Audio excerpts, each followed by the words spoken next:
Shawaiona mtu anakataliwa na ametiwa mafuta na askofu. Oye tebo, alo, unasema nini wewe? Nilikuwa mchungaji mimi kabla sijaoa, unajua. Mchungaji, brother, mchungaji. Na nena ndimi za moto, achana na hizi za huku. Za moto, nimetiwa mafuta na askofu oye tebo. Nimefundishwa na Miles Munro kwa darasa la Biblia. Miles Munro amenifundisha, Mike Mudok amenifundisha, mabingwa wa imani. Lakini shangaa nilimuita huyu dada, nikamwambia dada, Bwana asifiwe. Kama mchungaji nimeweka mkono kwa mfuko, alinifundisha hivyo. Kwa njia ya mamlaka nikamwambia dada, Bwana asifiwe. Akaniambia amen. Nikamwambia nina jambo la kukuambia. Anasema mchungaji endelea. Nikamwambia Roho Mungu ananishuhudia nikuoe. Akaniambia mimi siwezi olewa kwako. Nikamwambia unamaanisha nini? Akasema siwezi olewa kwako. Nimetiwa mafuta.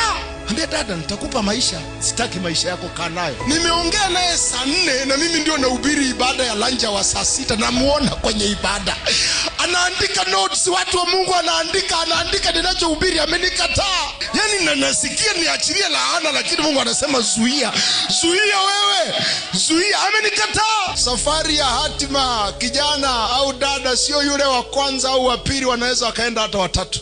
Bora tu ujitunze, usitembee naye. Umekataliwa na mdada hapo, umepotea njia kwenda nyumbani, umehama kutoka Ukerewe unaishi Kahama. Leo hii Bwana anakurejesha katika jina la Yesu.